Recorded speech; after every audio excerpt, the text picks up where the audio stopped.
Well, July gave us the great rotation from big tech stocks to small cap as well as value. And today we're seeing a huge continuation of that. If you go over to the heat map of the S&P 500, we see that Meta, Eli Lilly were doing well and continuing to the upside, but everything else got absolutely smacked down. And we've got a lot of questions to ask. First of all, why is this happening? Well, as I've said, over the last couple weeks, we were going to remain in a news-driven cycle, that we were actually in a position of potential distribution.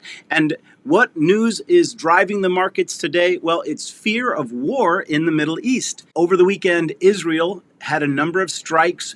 Don't fill my comment section with comments on the war. This is a trading channel.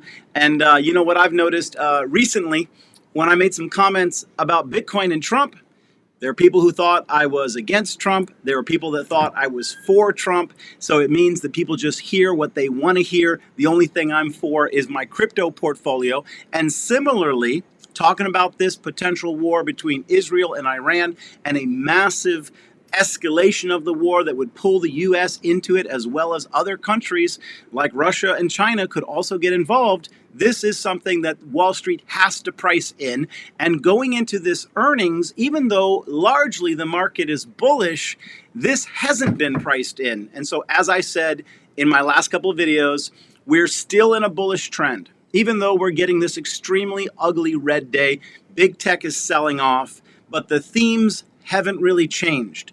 If this war gets resolved, or we get some news that causes us to believe that level heads will prevail and it won't escalate, then the market will turn right around and skyrocket back up. And so you don't want to get too bullish or too bearish. Now, I've been guiding the Chart Goat University, the Stocks with Josh Discord, as well as the Stock Squad Patreon, in taking lower risk right now. If you're going to trade the choppy markets, there's a ton of money to be made in options.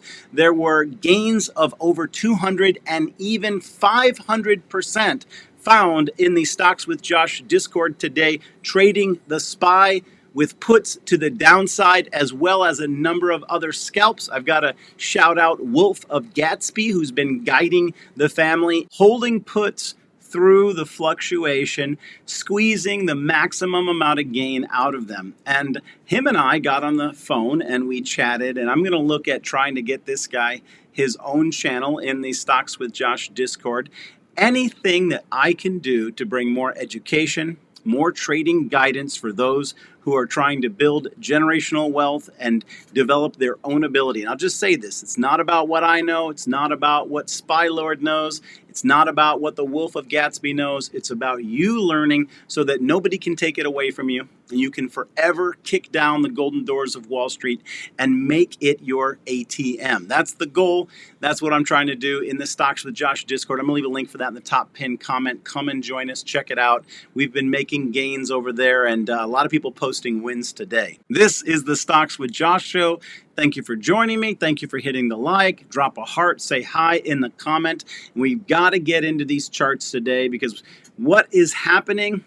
Is there a catalyst to drive the markets down further from here? We're down 4% from the recent all-time high. That's not even a correction yet. 10% would just be a correction. 6% would be reasonable, because in 2021, we got a couple 6% pullbacks before continuing to climb higher. So far in 2023 and 2024, we only had one 6% correction. And so I'm going to take you into the SPY, and we're going to do a little bit of comparison between 2021 and 2024 to figure out what might be happening next, so you don't get too bullish or too bearish right now. And the fact is, as I said, news-driven cycle. And so yes, potential war in the Middle East is going to cause these stocks to drop. And the minute it gets slightly worked out, they'll turn right around and pop. And we are moving towards Nvidia's earnings this month. Now, Nvidia and the AI story has done the heavy lifting on Wall Street for the last year and a half, and I think it's going to continue to do so. And I have to mention the fact that Nancy Pelosi recently doubled down on her Nvidia position, so she thinks they're positioned to do well in an ongoing fashion this year, and so do I. I'm going to briefly show you guys the Nvidia chart, and we're going to take a little bit of time for the Tesla chart today. Let's get right into it. Okay, you guys have seen this chart from me many times. We have a bearish ascending wedge on the S&P 500. And one of the very last things I said to you in a video was that we had this red line, which had previously operated as support. I showed you guys that we had essentially a head and shoulders pattern on that red line, that it did eventually break to the downside. And in recent days, I said, guys, we're very likely to backtest this. Now, if we get rejected there, that's going to be pretty bearish, and sure enough, we got rejected there and came down hard, and today we are beneath the bottom of our ascending wedge. So does that mean that the bull run is over? Absolutely not. I will tell you guys that the area that we want to be watching for is this 539. We bounced right off of it. If you were in the ChartGoat University Discord, you would have known that 539 was our target and an area where we were expecting a bounce. This could easily pull back up into our channel. Now, if we press through 539 and if we open a daily candle and close a daily candle beneath 539, then yes, we would see a very strong move back to 528. And what is 528? Well, that would just be another 6% correction, which really wouldn't deter bulls from buying and for this move to continue in the bullish trend for the rest of 2024. Again, I'm going to keep asking, what's the catalyst for this to go lower? But if you go back to 2021, you see that we had a 6% correction here and a 6% correction there, and both times the stochastic RSI pointed down, but you can see that the price continued to climb quite a bit over the course of the next year. Bouncing off the wedge with the MACD curling up, this could easily go back to 570. The weekly stochastic, like I said, was pointing down, but over on the RSI and the MACD, the bulls are 100% in charge. All right, let's dive into the Tesla chart, because as I have recently told you guys, overall, I see Tesla as being bullish. I believe that there is a cup and handle bullish pattern forming on the charts. And Tesla skyrocketed on robotaxi news that was coming out in August. That's only been pushed down the road till October. The Fed has been signaling that he is potentially going to give us a rate cut in September, which is good for EVs. And the fact is, if the market went up 100% based on potential robotaxi news, what is it going to do as we get closer to October and get that news? Well, we're going to get the completion of that handle on that bullish cup and potentially a historic breakout and a move easily far above $300. Let's go look at that chart. We have a neckline on the weekly time frame that's at 253. We've got volatility as high as 265. We've made that bullish cup. Now I'm looking for the handle to be formed.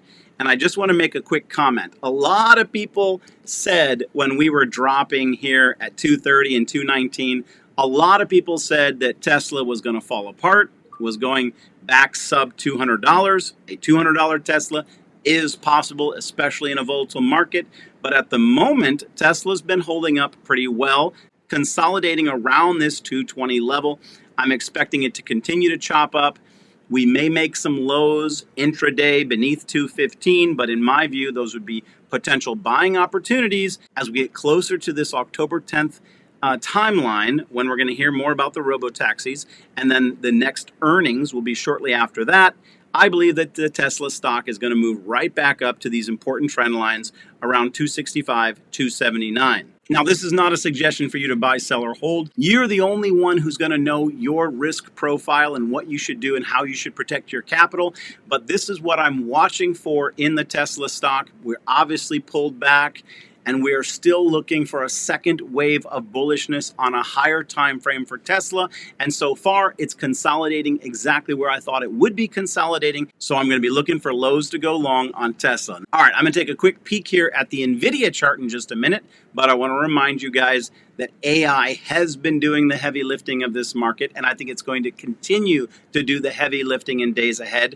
Tesla can't get their hands on enough chips. They're actually attempting to make a chip to get them by until they can get a steadier flow of Nvidia chips. and Nvidia is going to remain in a dominant position for a long time to come. This pullback was expected. I talked about it many times when we got to $140. I said that we should get 30%. People said, when should I buy, Josh? When should I buy? I said 30% down from whatever the peak high is. Well, that's been booked. That was right around 140. 30% down is the price I'm going to show you here in the chart. Let's go look at it. In my last video covering Nvidia, I talked about the fact that we should go short on Nvidia under $116.60. We got that today, and if you had gone short on it, big profit opportunity. I actually caught some calls for a small profit this morning as we attempted to push above 116, but as soon as we began to see some rejection at this line, this is where you wanted to go short. Now, I will tell you, from a bullish perspective, I do see a potential inverse head and shoulders pattern forming here. Where can this go after a day like this? Well, I'm going to tell you that to get that full 30% down and to also simultaneously get back to key structure, we want to see it go all the way down to 94.60. You see ultimately that we have this bullish descending wedge. If we were to get a touch to the bottom of this, I would expect an explosive move back to the top of this channel, which would put us to a minimum of $132. And so I see a ton of opportunity in the Nvidia chart. Now, it is hard to time the market, especially if you're working a full-time job. And so I'm going to leave you with this thought. If you believe in the AI story, and if you believe that Nvidia is going to continue to lead, which I do because I think they've got great leadership and they've already proven themselves over the last year and a half to be absolutely capable of crushing it, if you think they're going to continue to do it, and you trust Nancy Pelosi as a stock advisor, well then don't worry about trying to catch the bottom and realize that sitting right now, we are 23% from the recent all-time high. And where do you want to be considering buying it long term? I think anywhere from that 23% down to that 30% would be a decent place for long-term accumulation. And if you're able to have the patience and you're not afraid of missing it, you would be taking your highest risk the closer we got to that 30% pullback, which does align with my bullish descending parallel channel.